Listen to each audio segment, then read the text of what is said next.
Hello, everybody, and welcome to episode 2 of the Moé and the Guro show. Ooh, yeah, hello. This is the only podcast live stream extraordinary where I go deep into the bowels of my own thinking to talk about stuff that is like I can't even get down into, like I can't parse it down into a normal enough thought to communicate it in like a regular video. You ever feel that? Mint, do you ever have thoughts that you just like can't express to people at all? Constantly. Constantly. Constantly. It's mostly like trying to figure out what words I need to use in order to communicate the abstract thought processes that I have in my brain and in what structure would they make sense to people. Mm. And definitely when I was starting out with the reviews, doing the daily reviews, helped me a lot with kind of forcing that thought process out. But at the beginning, I struggled a lot. I feel like I'm getting better, but it's still a struggle every day sometimes, you know? Yeah, I feel you. Hold on, I'm gonna move you. You're a little bit more to the left than I thought you'd be. So I've just moved you a little bit to make your tits a little bit more visible. Well, this outfit's incredible. First of all, I know that you were sent some of these items. Yeah. But I was sent these two, and I'm in love with these. Where Like, did you pick up the flower crown from? So we went to a festival this weekend, and Riley bought this for me. And as soon as he bought it, like, he brings it to me, places it on my head, and I'm, like, immediately melting, because I've always wanted a flower crown. I'm just like, aw, this is awesome. As I understand it, Mint, because you make videos about every single day of your life that you release for patrons on patreon.com/ASEpresents.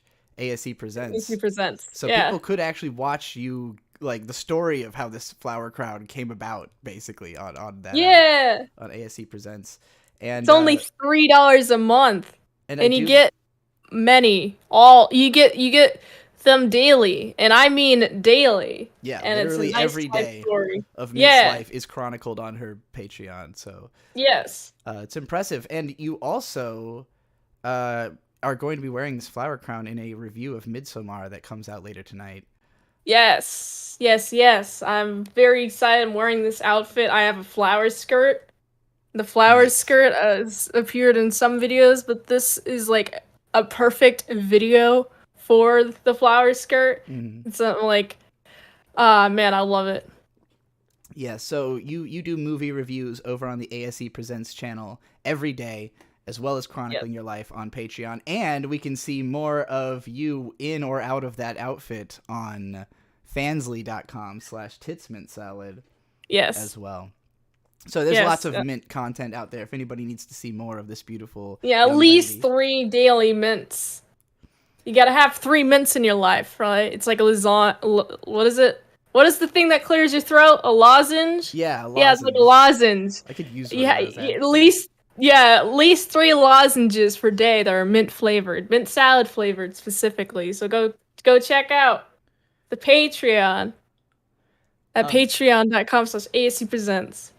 Oh yeah, but make sure, be very careful with your shirt that no nipple slips out. Just I'm very aware. We're on a live show, so it'll be hard, and we can't edit around it until after it's over. But I know where my nipples are. People are gonna be watching this with like laser intent, just waiting for the moment. My nipples are very far, so my booba is that big that I can kind of just maneuver where the nipple goes. Been told it's fun to light. A little quiet compared to yours, so I'm gonna turn you down and turn me up just a little bit, and everybody can turn their audio up accordingly. So we're gonna get into this show, and as it says on the title, $5 for rant requests. I will be doing all of the rant requests at the end of this show, because the nature of this is that this is more of a podcast than just a live stream. It's something that I've done deliberately so I can leave it publicly up on the channel, because a lot of my live streams I unlist. I don't really think they're like captivating content to go back to, except for people who really want to hear me rant about every single thing ever. So they're all in playlists, and you can always access any live stream I've done. But the Moé and the Guro is a show. So, I've got topics I want to go through with Mint Salad here. Mint Salad actually brought me some nerdy news articles that we're going to go over. Yeah, very interesting. Yeah, and also that's going to bridge us into, because both of us. Well, I don't know if you're going to be on, but I've been doing Vito's show every Monday night, the Monday Night Grift, which is a sort of nerd news show. So I'm sort of getting myself geared up with nerd news on this show in preparation to do that one at 9 o'clock Eastern. Yeah, I'll be on it. Yeah, you I'll will? be on Okay. with you. Yeah. Okay, awesome. So yeah, we'll be doing I want to nerd bring news. these news articles in, just talk about those too. But yeah, so all right, I'm gonna launch into some stuff that's been on my mind. Particularly, so you and I both recently caught up on the Marvel Cinematic Universe. People are maybe sick of hearing us talk about it because we brought it up heavily on the New Void Gazers podcast that we do on the ASC Presents channel. But more than just talking about and the MCU in general, I want to talk about how I think we are living in what I'm calling the metaversal media age.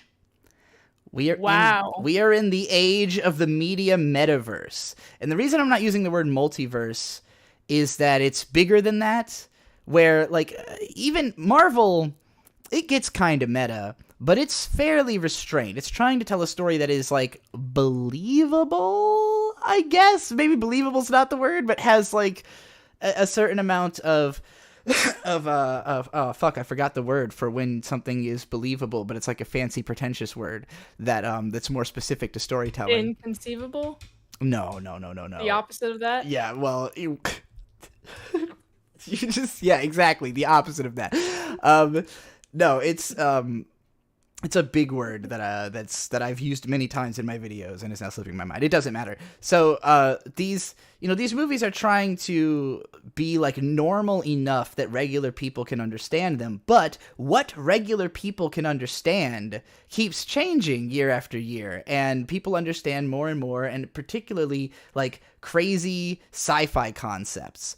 And I'm thinking like, so, for instance, Rick and Morty, right? That was a show that came out, the first 2 seasons of Rick and Morty while they were airing, that was some, like, deep-tier nerdy shit that not everybody knew about, that, like, the tastemakers were talking about, that was doing all these, like, high-concept sci-fi ideas that are, that, as far as I'm concerned, like, as soon as you start talking about multiverses and the 5th dimension and you're crossing the, like, axis of time and stuff like that, you're getting into a territory that like the average person is like, what the fuck is going on?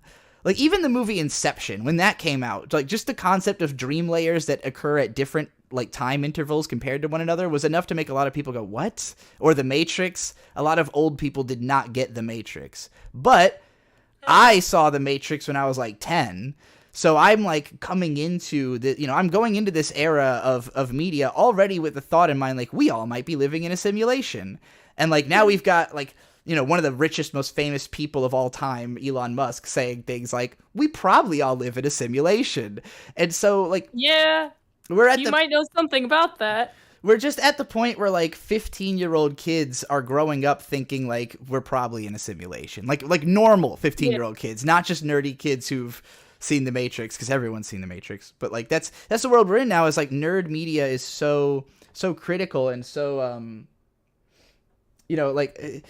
It just seems like we're in a world now where people have been informed by media about the 5th dimension, about the multiverse, about metatext, and a lot of it is because the internet makes all this information and all these shows accessible. That like Disney Plus, I think, is such a fucking genius idea because they have the whole MCU in timeline order right there. Yeah. Anybody can just watch it and catch up and understand what's happening. And it feels like you're watching a show. And it's not actually that much longer than a TV show now that it's all, like when you have it all stacked up, it doesn't seem like as much as it did when it was all coming out. For me as a TV watcher who's used to the idea of like, yeah, okay, 100 episodes is going to take you a month to watch all of. But that's about how much there is of the MCU. It's like 100 episode anime, basically. But like, it's the fact that, I'm describing it like it's a TV show, but it wasn't released that way. It was released as a bunch of independent movies and franchises and all this interconnected media that, while it was coming out, it was all different enough from each other that I didn't feel the need to pay attention to all of it. Like, this was a big complaint I had as a comic book reader. I struggle to get into comics because they're so interconnected. There's just so many names you have to know and so many events you have to understand in order to keep up with what the hell is going on in comics. And it goes back through decades and dozens of writers and artists, and all of them have different takes on the character. So like, even when you know all the different stories, you also feel differently about, like, well, some of them you just don't even like or hate that they're canon, and some you have to accept, and some are brilliant. And then sometimes something shitty will happen, and then like some other writer will make it amazing. Like, we'll take that shitty thing that happened and do something awesome with it, and now everybody loves it. And it's just, Yeah. it's so complicated that the only way you can really understand it and be a part of it is to get up to speed and keep up with everything. And like with the Marvel Cinematic Universe, we didn't know that it was going to be that way when it started. Like 2008, it was just Iron Man and Hulk, and like, you know, this suggestion that there was going to be a Thor movie. And then like a couple years later, we've got Avengers, but it was like I want to say like 4 years between Iron Man and Avengers, and there was only like 4 or 5 movies at that point. Man, I remember the big hype around Avengers. Like, specifically, it was the only Marvel film that my family took me to see for a very long time. And, like, I didn't even see the other Marvel films in theaters. I had to, like, watch them at home. It's like, it was like a big event. And, like, a lot of people were hyping up for Avengers specifically. Very specifically for just six superheroes was a big number at the time. Yeah, it was huge. It was like, wow, there's 6 characters we can follow. Wow, I can't believe it. You know, stuff like that. Yeah. It was, I mean, at the time, it was like the biggest crossover movie. And yeah, I remember the excitement because, you know, I watch tons of analysis videos. Like, all I really do, other than watch anime and write about it, is watch other people's analytical videos on YouTube. At least for a long time, that was the case. And so I had heard descriptions of all these Marvel movies for all this time. And I remember when Avengers came out, the excitement on the part of comic book fans that they were like, wow, it might be possible that like movies could approximate the level of like chaotic and interconnected meta storytelling that comics have. And then they did. And it just watching it happen over the next decade was wild. And like, you know, now we're 10 years hence from Avengers, and there's so much more of it coming out so much more consistently. And that's what makes it interesting to me now, is that like in the long view, it was just these sporadic releases, and we didn't know if it was ever going to reach this point. So when I saw Multiverse of Madness, like, basically, when I went into Doctor Strange Multiverse of Madness, my thought was either this movie is going to do everything weird that the MCU will ever do again, or it's going to be setting up for the MCU to get extremely weird. And thankfully, it was the second one. Like, it wasn't a huge, exhaustive idea of the multiverse. And there's people who have compared it unfavorably against Everything Everywhere All at Once, another movie about the multiverse, which also lends into this. It just so happens this movie came out almost at the same time as Multiverse of Madness. Would this movie have gotten greenlit if they didn't already know there was going to be a Doctor Strange multiverse movie? Could this movie have existed without Rick and Morty? Almost certainly not. And the writers behind this movie have definitely seen Rick and Morty. The two guys who directed it and wrote it, they've got a long history with doing music videos and crazy stuff. They did the Turn Down for What music video. Oh, really? Yeah, which is a classic. I actually had an old vlog about how great that music video is and song. I would rather you not watch it because I've got a gross beard and everything in it. But yeah, they also directed Swiss Army Man, and I haven't seen that yet, but I would like to. But yeah, the Everything Everywhere All at Once movie, I thought it was actually kind of undercooked for, like, it was trying to be like the ultimate present, like, yeah, everything, everywhere, all at once. In theaters.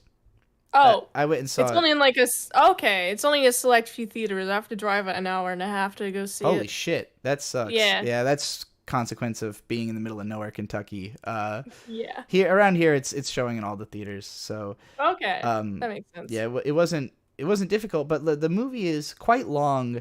but it's not long for the reasons I thought it would be long because there would be so much stuff in it. And it actually doesn't feel like there's as much stuff in it as in like a Rick and Morty episode where they're traveling the multiverse.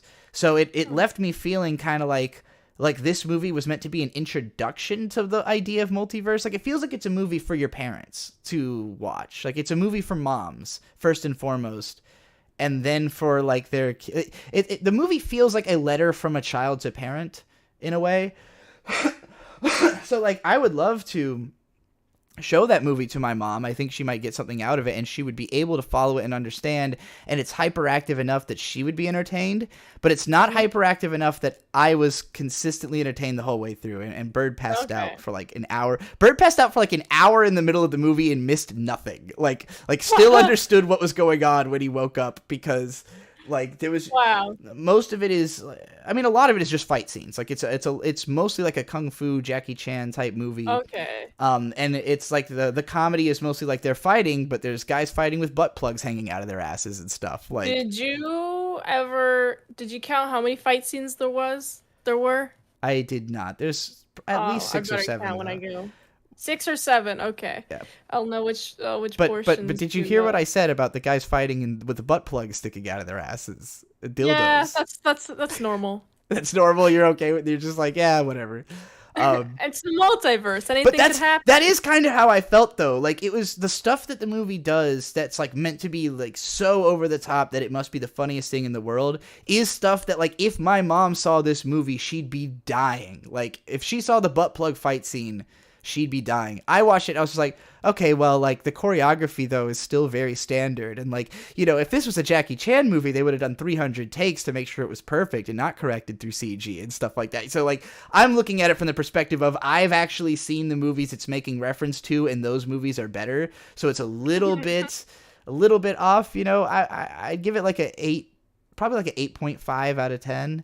Whereas Multiverse of Madness, I might give it 8.25 out of 10. Like, it's slightly less good, but it's better for me because of its place in the whole Marvel universe. That, like, okay, like what Doctor Strange was, I mean, Doctor Strange 2, the main appeal of it for me was that it's actually WandaVision 2, and I'm sure you felt similarly because we both love Wanda. Yeah. As a character, we both enjoyed the WandaVision show. I hated the ending of the WandaVision show, so like getting a better version of it out of the ending of out of Doctor Strange was really gratifying. Like, to me, and I also love Doctor Strange as a character, but I don't love the first Doctor Strange movie. I think it's good, but it's too much of just like a standard origin story. And like what I want from Doctor Strange is to watch him go around the multiverse and do crazy shit, you know? For me, I liked that it was an origin story. I mean, I like the character of Doctor Strange. I just feel like because I can somewhat personally relate to like what if I lost my hands? What would I do? Like, I feel like my life would collapse, and that's what he's experiencing too. But like, he finds a new way to not have to use his hands and still be good and valuable. I like that lesson a lot, which is why I like Doctor Strange so much. To someone in the chat who said, don't forget about the hot dog fingers from Everything Everywhere. See, that's the thing, though. Those are in the trailer, and that's the only, like, wacky universe we see. Like, what? Yeah, so, like, most of the movie is alternate universes that are just, like, mostly the same.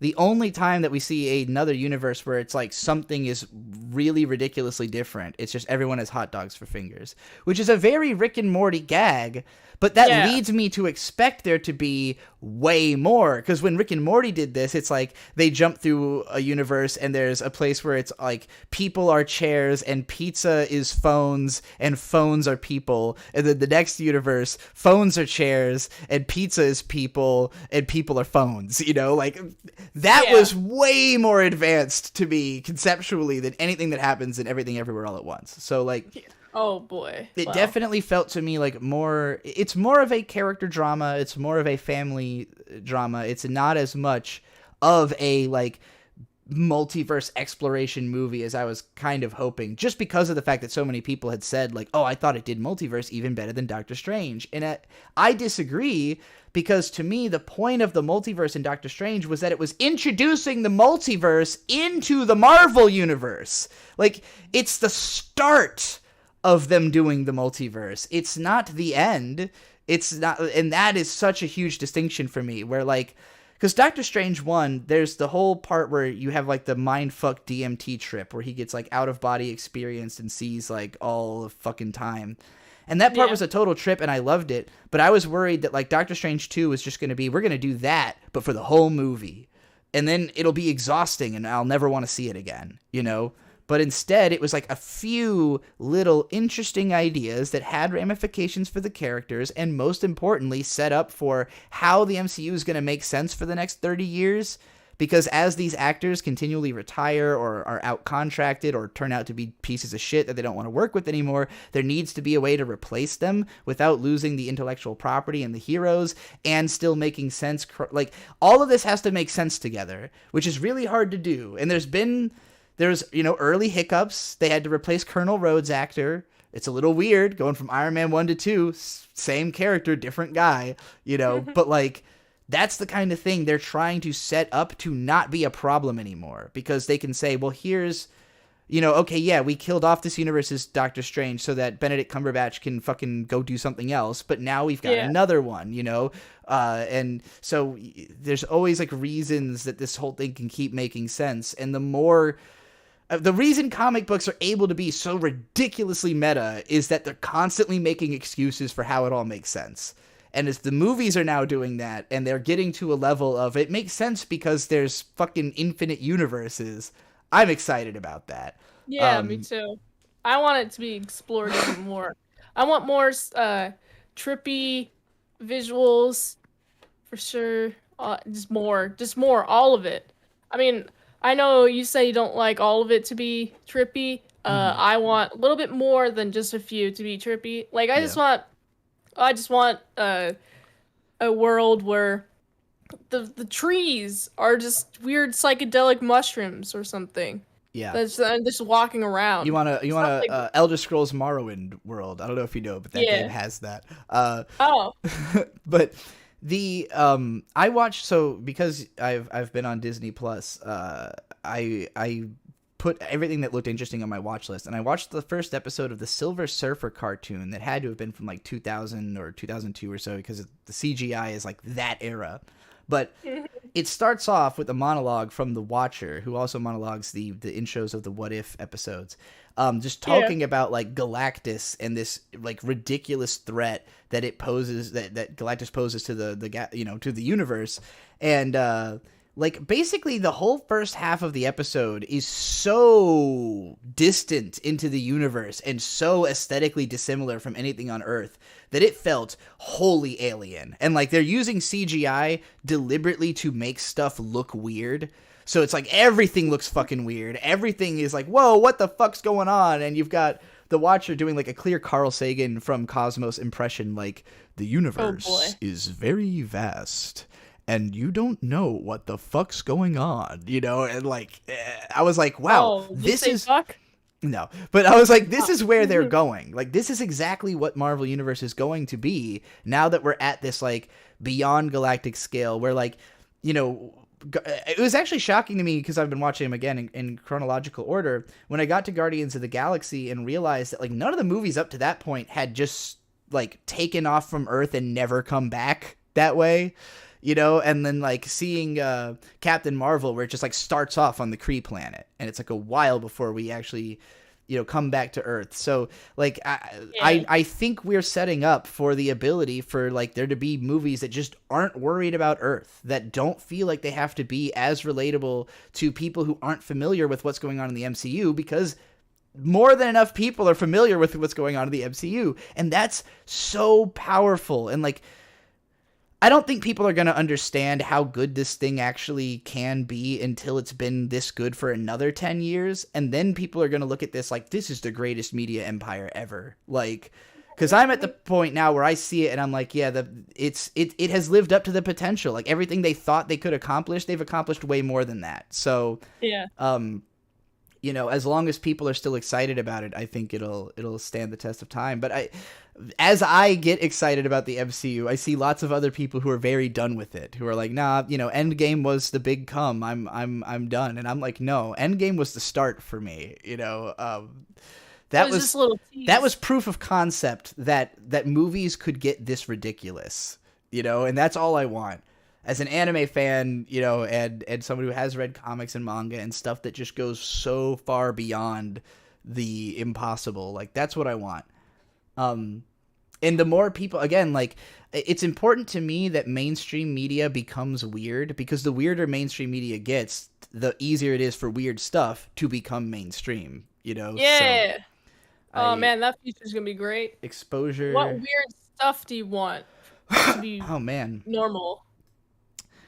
Well, I mean, again, all these high concept sci-fi things like the multiverse, the idea of like parallel realities, you know, exploring.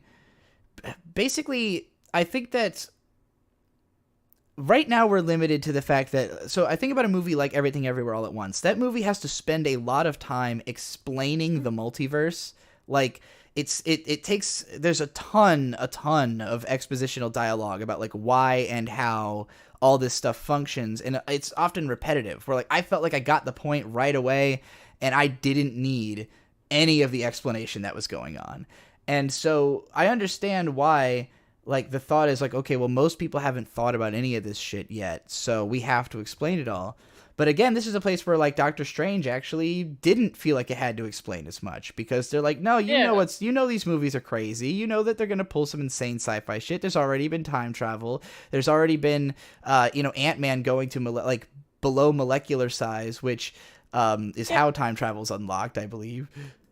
Yeah, it's been like normalized already. Like I don't feel like the need to explain is there. Yeah. So yeah, I agree. It's the Marvel Cinematic Universe has normalized the weirdness of itself to a point that people can accept it.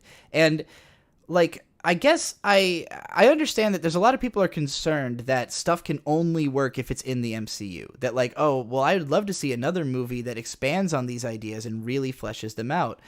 But I kind of want us to move past that, because as far as I'm concerned, every neat little idea has already been done. It's already been fleshed out. There is a movie you can point to, and like maybe Everything Everywhere All at Once is the first like real concrete full-blown multiverse movie that you could just show people and be like, hey, you want to understand multiverse travel?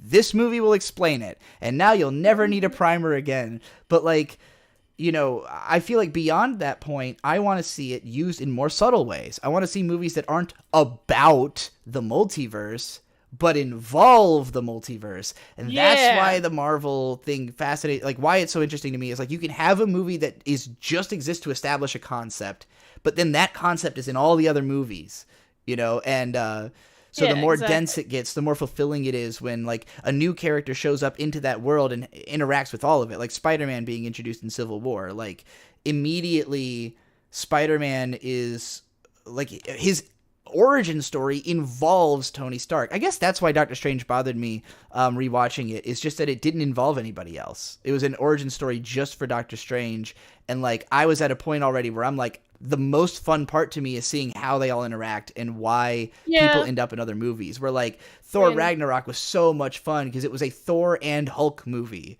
and their interactions were perfect. You know? Yeah, I'd see that. I mean, I feel like most of the origin is it just is it just Spider-Man that involves Iron Man, the origin story of, or is it like I know like Iron Man is like just him plus like some guys. Black Widow was introduced through Iron Man 2.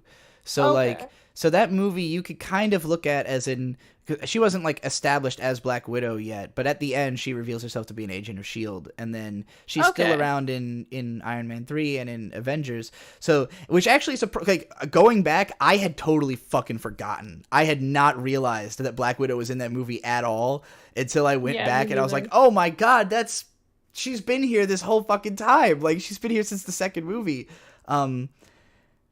I just remembered her as like appearing in Avengers, and then also Hawkeye shows up in Captain America. He's first introduced as part of Shield, who's trying to take Captain America down. So, Coulson is in all of the movies. Nick Fury's in all the movies leading up to Avengers. So it's interesting how, like, in the early movies, you got some of the actual Avengers later on are fighting like Captain America and Iron Man and such. I just find that fascinating, and I like that. It really showed me how much vision they went into the series with to go back and rewatch the stuff and see how many of the seeds were planted. Like Coulson is another character I hadn't been aware of. Like, in Avengers he has this big death scene, and I remember at the time thinking it was kind of cheesy because I was like, okay, so they set up this like minor bit character just to die to spur the conflict, and then I go back and I'm like, he was in all of them. He's in all the movies. I had just not paid attention because I didn't key in. I didn't see Thor and Captain America when they came out, so I had just gone Iron Man 2, Avengers.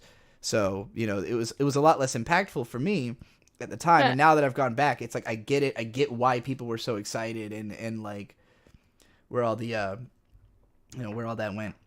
So anyway, that's my multiversal media theory. Somebody just popped in and asked, what is the focus of this stream? So I'm going to remind everybody, this is the Moé and the Guro show, where I talk about stuff that I've been thinking about, but I haven't been able to condense my thoughts down to like a coherent vlog or a video script or anything like that. It's just like, stuff that's really been weighing on my mind. And I've got Mint Salad here with me because she is, well, right now you're looking like the Moé and the Guro all wrapped up in one with the intense Guro spikes matching the flower crown is really quite a look. One of my spikes fell off my neck. Oh no. I can't find it. I hadn't even noticed, so that's good. It just kind of like, I touched it, I poked it, and then boom. That's the power of autism strength right there. Yeah, that requires my eyes to be about 2 feet above where I think most people's eyes are situated right now. You brought me nerdy news, I believe. Yes, I did. I actually sent you the articles on a Discord because I've got you full screen on there. But I'll open them up real quick. Here, let me switch my scene here. Here we go.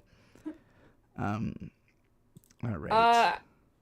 I think you should open the first article and show the posters, and then this cool character posters released for Marvel's Thor: Love and Thunder. Yes. Correct. Let me get that.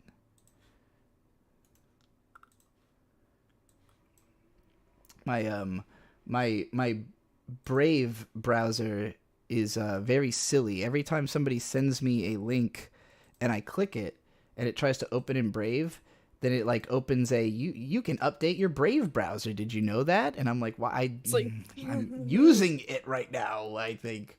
Anyway, here we go. We are on Geek Tyrant. All right. This is, I'm just adjusting the framing a little bit to make it look cooler. All right. Cool character posters revealed for Marvel's Thor: Love and Thunder. I mean, I guess cool is a word for this. It's kind of hilarious. Are you looking at, which one are you looking at? The very first one, the guy with the his very open expression. He's like, "Come to me. I am the Jesus." I like the colors. I mean, okay, the colors. You mean the blue and the teal and orange, you mean? Let's talk about, it's red, the blue, and a little bit of orange. It looks to be like a split complementary.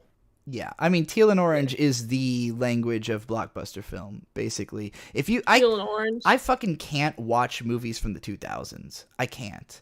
Because in the 2000s is when, blockbuster movies, I mean. Blockbuster movies from the 2000s is when they discovered, like, the depth of color grading we could go to, I think. Mm-hmm. And everything just became as blue or as orange as humanly fucking possible. And, like, when you see these movies in theaters, it doesn't have as much of an effect on you. But when you're watching it on like a monitor or like a smaller TV, it's just so overwhelming how blue or how orange. Like Taken is a great example. Like I saw a little bit of Taken 3 one time, and I was just like, nothing in this movie is any color besides teal or orange. It's astonishing. I mean, luckily this second poster is more red focused. And red versus blue, granted, is a color scheme I'm a huge fan of. So teal and orange, I understand it. It's the reason teal and orange is the go-to is just simply that it is the most immediately eye-catching color combination. So it's like, if you want to reach the most people possible, blue and orange is always going to be the go-to. But it creates now, like in my mind, the feeling of, oh, okay, accessibility. Like, blue and orange means this movie had a lot of money spent on it, and so they're just going to pick the most obvious thing. I mean, it's the complementary colors. It's the most goodest one, because why would you want to use red and green? Green just makes the skin look kind of like nauseating and gross, and then red also it kind of cancels that out. It's not really much of a use for that. But also there's yellow and purple. The yellow just makes the skin look like, yellow and very what's the term, like mealy, like you got some liver disease. And the purple, the shadows are just it depends on what color purple. It's the teal and the orange really does make it where it complements the skin the best, and the blue is best for the shadows, and helps pop out the there's some red and orange in skin tone, so if you add a blue to that, it help pop that out a little bit, while also it's a nice colorful shadow. That's why that's used a lot. And also it's about the tone that you're setting too with the colors. You got the blue, there's also a lot of sadness in the world and sadness in movies, and so therefore sadness will be portrayed by blue. I think the blue is usually more the hopeful side of the color, because blue is the color of the sky, and we all see it. We see it all the time. It's the color of daylight. It is the color of release and freedom. I think people see an ocean of blue and they want to dive into it. But the yellow, the real reason that this is so appealing though is the yellow is the fastest color that registers with you. So it jumps out immediately. So you catch the yellow first, and then the blue, is the perfect backdrop. Speaking personally, I've had a lot of luck with especially very blue, very teal thumbnails. If you go to my channel and sort by most popular, you'll be shocked by how teal and orange the most popular thumbnails on my videos are. Sometimes it's all pink or something, though. There's other color tones that also are appealing, but... there's a specific reason for that. Yeah, I mean, just look at the orange, and even right here on orange and pink are great colors. Sorry, I was cutting you off. Even right here on the site that we're viewing this on. Hold on, I have to reduce it a little bit so the audience can see. The ads on the side are a bunch of teal and orange posters and shit. It's particularly this evil has emerged in trailer for the 80s style horror film The Bloody Man, and it just looks like the cover of Stranger Things. It's such a ripoff of Stranger Things. I can't believe it. Wow, I can't believe it. I am looking at the ads, but let's look at some more of the posters. What do you... Yeah, we've got... composition-wise... I don't know if anybody can tell, but this is fucking Christian Bale under all this makeup here. So which one are you looking at? The second one, the man with the gross face and the yellow eyes on the backdrop of the I don't know, those are planets or moons or something. I'm looking at Lady Thor as my second one. Let's see here. The movie posters feature Christian Bale as Gore the God Butcher, Natalie Portman as Mighty Thor, Russell Crowe as Zeus, Chris Hemsworth as Thor, Taika Waititi as Korg, so I assume he's directing again. I'll like it. I know. I just watched Thor Ragnarok for the first time yesterday, and I loved it. Here is Natalie Portman ripping off your aesthetic, Mint Salad. Looking kind of you-like. I've been arguing that Mint would be an amazing Lady Thor ever since you did your Thor review, because you just had a really badass pose on the cover, and that was when I realized I want to see Mint Salad play a superhero. And I'm sure people have heard me say this before, but I'm going to keep saying it because I know that the only way in life you get what you want is by being insistent. I want Mint Salad in a superhero movie.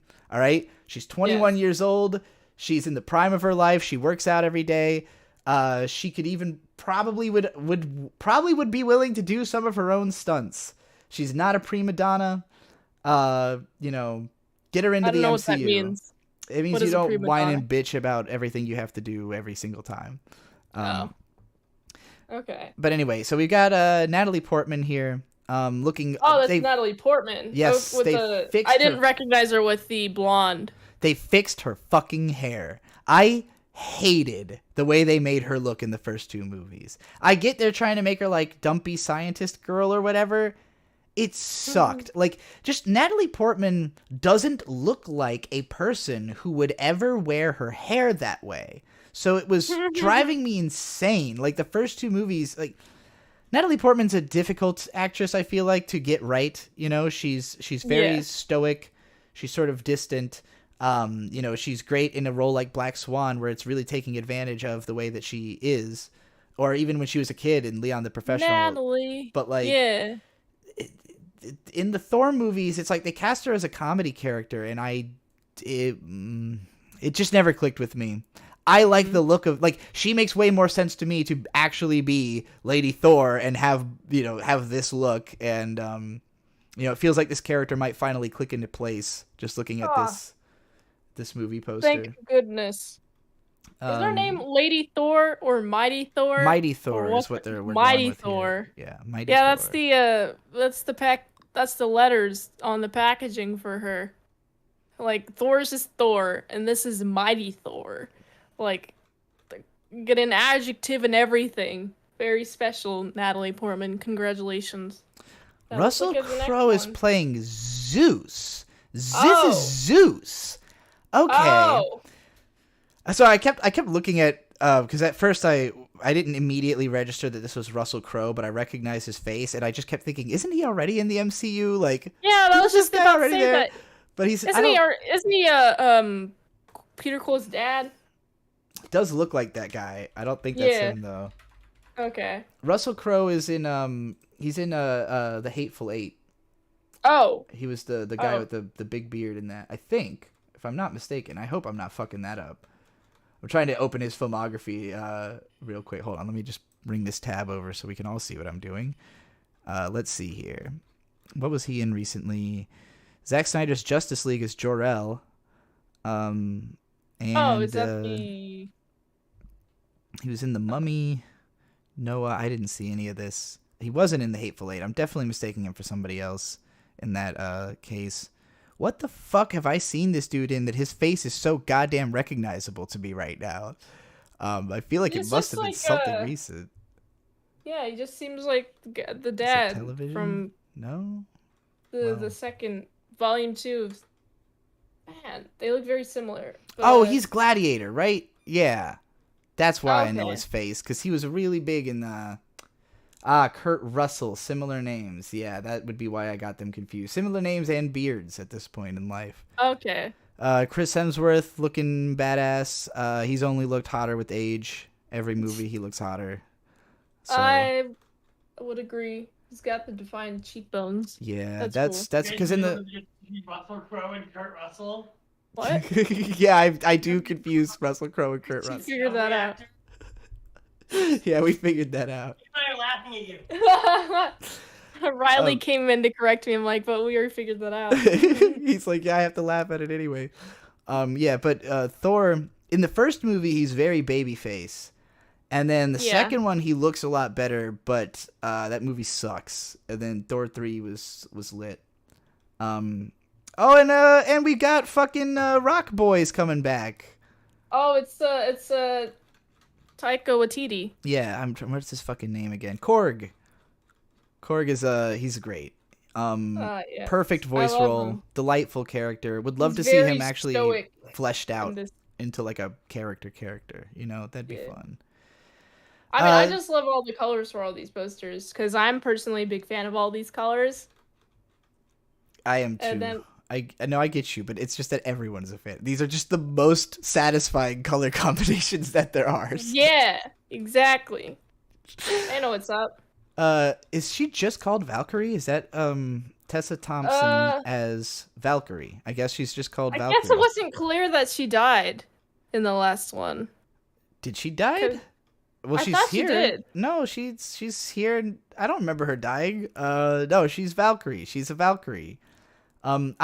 This character was at first, I liked the concept of the character, but she shows up like acting drunk, but you can see in her eyes that she's definitely not drunk.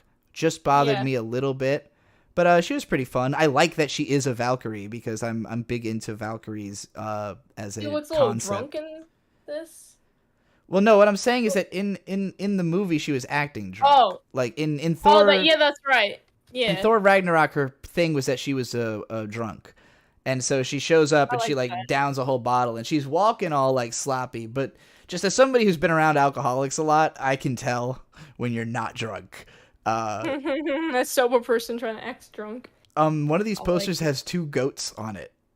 Is this going to be like an Odin goat? Did he reincarnate as a goat? Because that's something Odin would do. Hold on. And Thor's 2 goats. I guess Thor just has goats. Remember. I'm going to bet these goats are some kind of fucking gods. Because it was horny 1 and horny 2. horny 1 and very horny 1. I just know that that like Odin had a habit of like turning into goats and fucking goats and shit. So oh boy, that's healthy. Healthy. That's a word for it. All right, I'm gonna go and get your second link. Did you have anything else you wanted to say about these movie posters? The posters are real cute. I'm very excited for the movie to come out. Again, the colors are cool. The poses are cool. I think. I don't feel they're very stoic. They're not super stoic posters, which is good. Yeah, no, they're fun. I mean, I guess the only reason I'm not like overly impressed is just like this is what I would expect having seen Thor Ragnarok. Like it's, or rather, it's what I would hope for. It feels like yes, I can rest assured I'm getting more of that movie. You know, which is a good thing now that I've seen it. It really was one of the best It was easily the best like adventure. Fun time movie out of the whole franchise, in my opinion. Exactly. All right, what's this next one? Lucasfilm Star Wars The Acolyte series will reportedly explore major Sith characters from the Star Wars legends. Yeah! There's new Star Wars. Wait, which one? Who's it going to cover? It's going to cover Darth Bane, Darth Nihilus, Darth Malak, Darth Raven, all in this new series. It's going to be covering Darth. Yeah, I don't know enough about who the fuck any of these people are for me to be excited about that necessarily. Let's see. Hold on. Do I know any of these? Darth Revan, Darth Bane is. I've heard of Darth Nihilus. And he appeared in a dark illusion to Yoda in the Clone Wars. I'm thinking that's the movie. I've seen this dude before. I'm just like he's also one by one searching them up. He's the Sith Lord who created the Rule of 2. That's who he is. Are you talking about That's Revan? Important. Darth Bane. Darth Bane. That's just Bane, dog. You merely adopted the darkness. It's not a DC character. Well, you know, I know my husband Bird is a big Sith fan. He's always hoping they'll do more with the Sith. So if this show is any good, we'll probably have a great time. And if this show sucks, he will probably be miserable about it. But yeah, I mean, Sith are cool. Apparently, the Jedi are going to be in the Age of Enlightenment during this era. Okay, so this is going to be like during the height of like old school, like probably before the prequels then, right? Like I don't fucking know that. I don't know the Star Wars timeline well enough to comment on it. I'm like, I know there's like Knights of the Old Republic is like 50,000 years before the movies or something like that. So I know there's a huge amount of timeline of when things can take place. The important thing is you got the Jedi, the Jedi, you know. Okay, according to the chat, Revan is from the Knights of the Old Republic games. So I'm guessing this is actually set. If this is set in that era, that will be crazy hype for people because, like, there was a period during which Disney was like, yeah, we're not doing any of the expanded universe shit. Like we're just worried about the movies. Fuck all the rest of the canon. if they actually start acknowledging like the old Republic in films, then the Star Wars universe can actually expand out to all the fucking shit that already exists in it in film form. Yeah, sensibly, exactly. doing the thing that already made sense with their Marvel division. You know, I don't know why it took them this long to figure out that this was the way to go.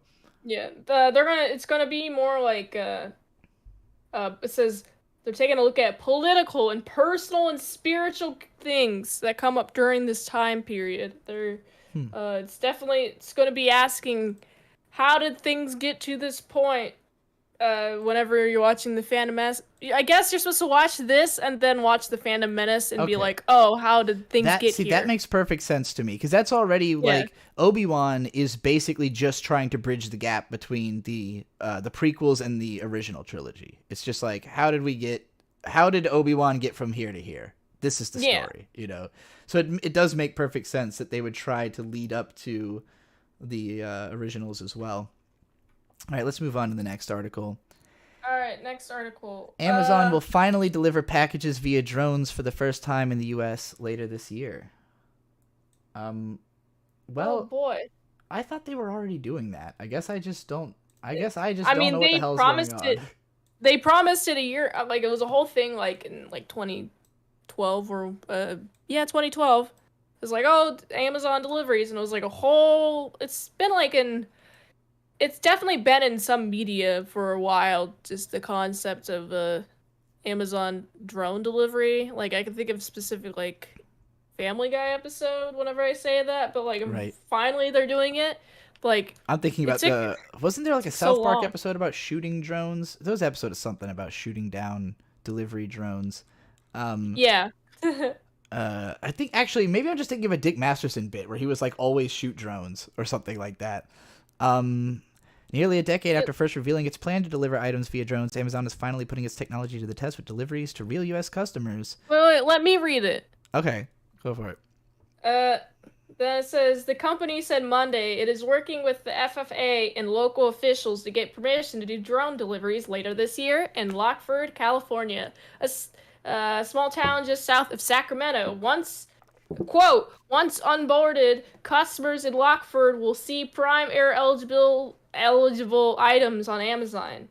It will place order as they normally would and receive an estimated arrival time with the status tracker for their order. For these deliveries, the drone will fly to the designated area, descend to the customer's backyard, and hover at a safe height. It will then safely release the package and rise up back to altitude. That seems like it would have a lot of air built in, because the drone detection. Like, do I have to put a mat? Let's see.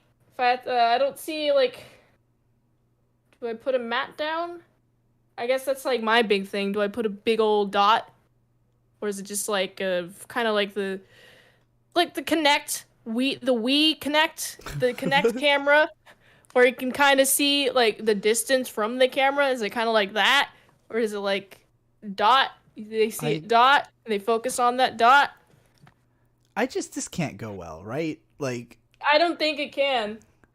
First of all, the biggest reason I don't want this is loud. It's just going to be fucking loud to have drones all over the place. How big? I mean, drones are not that loud. Really? I feel like they're... No. Have you flown a drone before? No, I've just seen lots of videos of people flying drones. Yeah, it usually seems loud. I mean, that's because the audio is being picked. Right, it's like peaking getting on the camera. wind.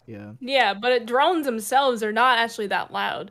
I mean, depends on there has to be like some sort of weight capacity to those drones, in which I think the propellers, the wing things might have to spin so fast that it can lift like 50 pounds. There has to be like some sort of weight limit too, because the drones. There's so much that can go wrong. Like a drone might, the snapper thing that carries the drone itself might pick it up and accidentally drop it from like 1,000 feet. And if you have something really fragile, that thing is now broken. But I think that might be a thing. Ellen consider. Horizon in the chat said the fact that they keep using the word safe so many times gives me the feeling that it's not. Yeah, that's methinks they protest too loudly a little bit about this. Like, I mean, there's just so much that can go wrong. There's so many things that it could hit. There's so many. I mean, you hope they can account for all that. I can say all the same things about driving, so it's not like. I don't think this is less safe than UPS trucks being on the ground, or even less like friendly to the environment. This might actually be a very good thing. But it is a little, it's a little bit like, this is going to change things in ways that people aren't ready for. So it might be an ultimate good, but there'll definitely be hiccups along the way. And I keep thinking about fucking Brave New World, the book by Aldo Huxley, where, basically this book was written by a British guy who came to America and was shocked and astonished to realize our culture. And so he wrote this dystopian fiction where a lot of the way that Americans are is like it's all about hyper capitalism. Like everyone worships Henry Ford as a literal god, and everyone travels in helicopters and wears like deliberately cheap clothes that fall apart quickly so that they'll always be buying shit. So it's like the culture is just like everything is as wasteful and cheap and shitty as possible so that you will spend more money because keeping the economy going is what the entire like world is structured around. So seeing something like this makes me think about, helicopters flying cheap clothes to my house. Sure is Brave New World up in here. Not that I mind. That book was, but that, in my opinion, Brave New World is it's a bit of a pearl clutching book. It's a bit of a like, someone found out about American teenagers and thought that the world was ending. So I found a good quote that helps reassure me this is going to be the best thing ever. Oh boy. Bloomberg in April reported that Amazon's drone program was beset by technical challenges, high turnover, and safety concerns, including several crashes at a testing site in Oregon. Wow. Hyper reassuring. But they do have more than 100 open positions at Amazon Prime Air, which is what it's called, it says here. Well, fun. Wow, if you want to get knocked in the head by drones, go work at Amazon Prime Air. Yeah. Awesome stuff. All right. I'm going to move on to the next article. And I also want to shout out really quick anybody who's been dropping super chats. I'm going to read all of them at the end of the show and answer those. So thanks again. But, we'll get to them. All right, let's see. Starfield, Kojima, and Riot Games. Everything you need to know from Microsoft's Xbox showcase. Okay. All right. It says Microsoft's gaming division and its partner studios released a 90-minute pre-recorded presentation on Sunday, opposed to what? The Xbox and Bethesda Games Showcase that announced many of the games coming to the Xbox platform in the next 12 months. Cool. It's basically what Microsoft has planned for the Xbox in the back half of 2022. Biggest release has previously been Starfield, which is a massive science fiction action RPG by Bethesda.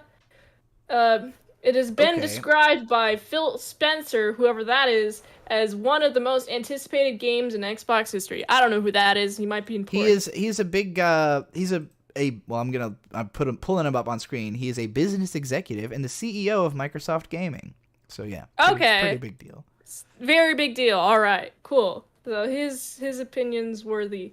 So there's also a vampire hunting shooter called Redfall by Arcane Studios.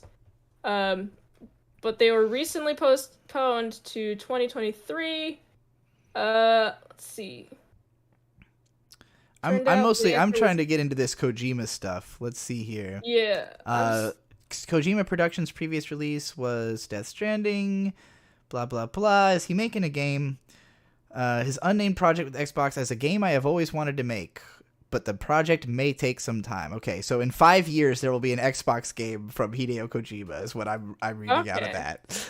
Because it takes forever for him to make a fucking video game. Maybe not 5 years, but it'll be a few years probably before... If he doesn't even have a fucking title yet... Because Death Stranding, we knew the name of that game like a good 3 or 4 years before it was out. It had trailers a good 3 or 4 years before it was out. So, it also says that Riot Games, who did League of Legends, is going to bring their lineup of games to Xbox Game Pass for PC and mobile devices, such as League Valorant, Leagues of Runeterra, and Wild Rift. Cool. Yeah, I don't know. Whichever one is the fighting game is the only one I care about. I've never heard of these games, so there's a new. There's a League of Legends 2D fighting game that's been in development for years. That's in the style of like a Guilty Gear type game, and it uses a lot of the characters in the art style of the show, Arcane. I think it's actually going to be called Arcane. I think it's going to just be called Arcane, the fighting game. But like, so I'm excited about that. For over a decade. It says like on the Game Pass, all their characters will be unlocked, all 140 of them. Wow. So there's incentive to use the Game Pass there. Then let's see, what else do we got? We got the other announcements included. There's like a bullet pointed thing. Microsoft's purchase of Activision Blizzard has not been finalized, but they're whatever. They got a new hero for Overwatch 2, which just looks like it's Overwatch. Mojang debuted a trailer for Minecraft Legends. Legends. An oh action my goodness. strategy game. I've only played the original Minecraft. There's so many new Minecraft variants that I want to play sometime. Like Minecraft Earth, Minecraft Bedrock Edition, Minecraft Education Edition. There's so many uses for Minecraft. Yeah. Anyway, then you also got hold on. Rick and Morty creator Justin Roiland's game studio Squanch, of course it's called fucking Squanch, will release High on Life this coming October, a first-person shooter where you wield an arsenal of sentient weapons in an attempt to free an alien. That's probably going to be fun. That sounds neat. I'd like to see a Justin Roiland directed game. Well, I know he did be that another Hollow Knight VR too. Game.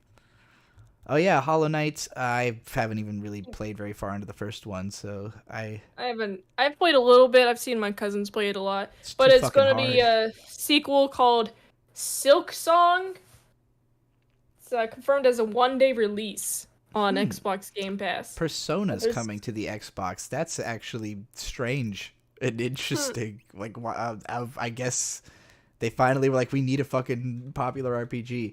Well, I don't know. I don't own an Xbox, so none of this is particularly exciting to me. None of it sounds like something that makes me need to run out and buy an Xbox, you know?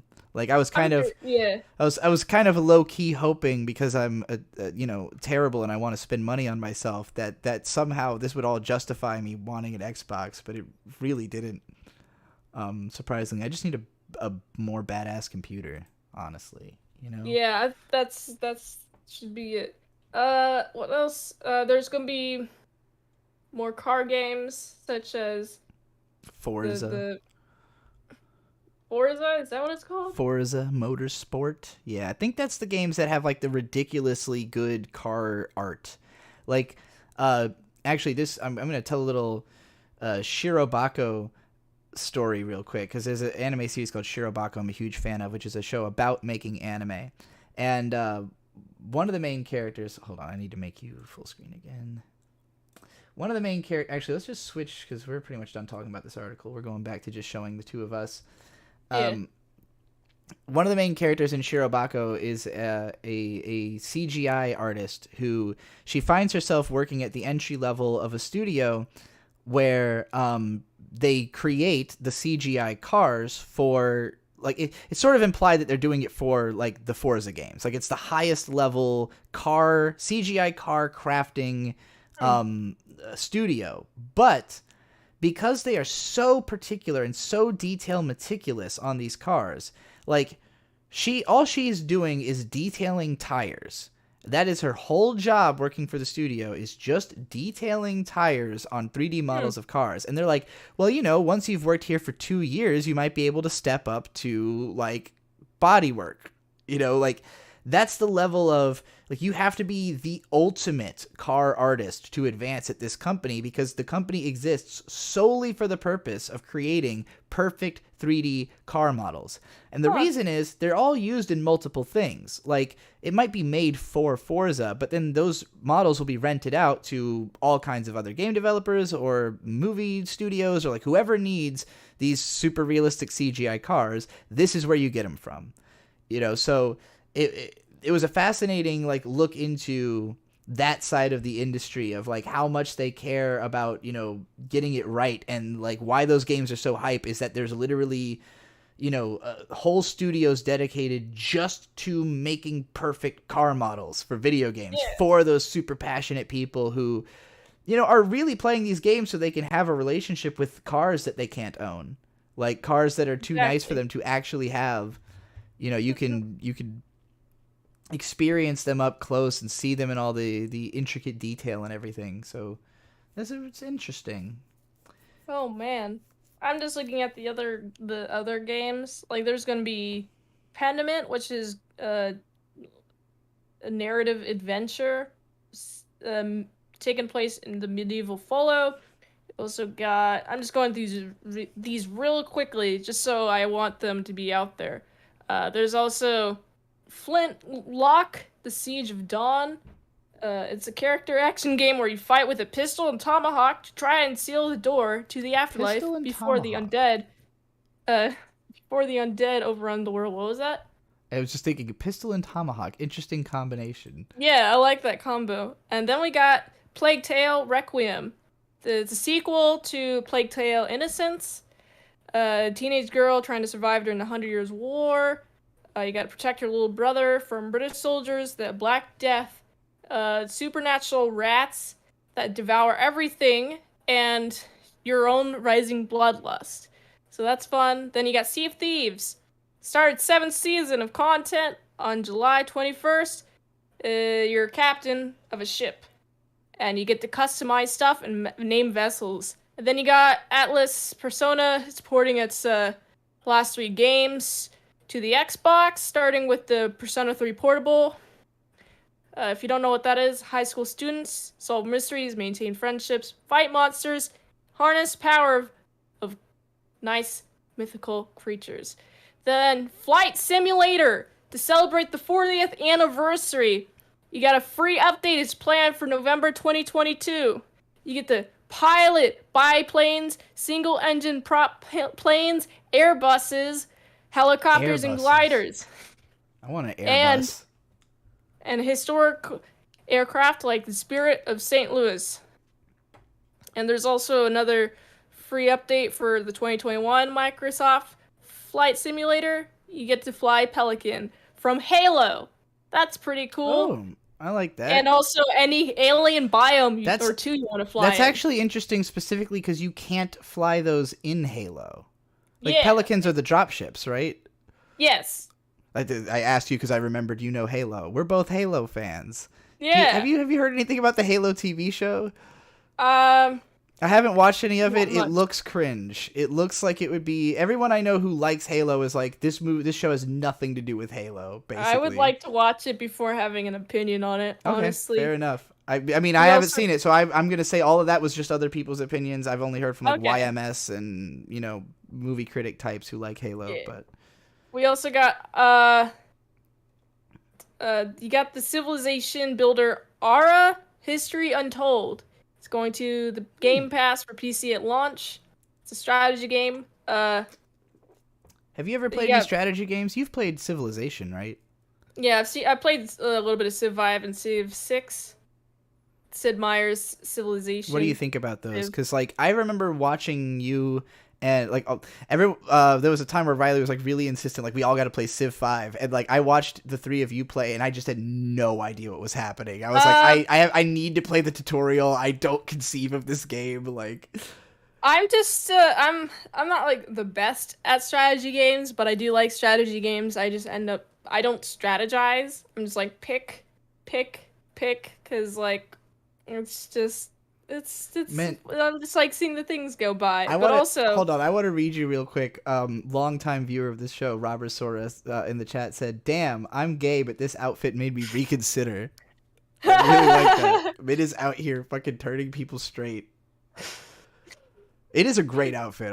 Thank you. I'm big into it as well. If I wasn't your friend, I would probably be like, "Wow, who the fuck is this hot girl?" Like, since I am your friend, I'm like, wow, my friend is hot.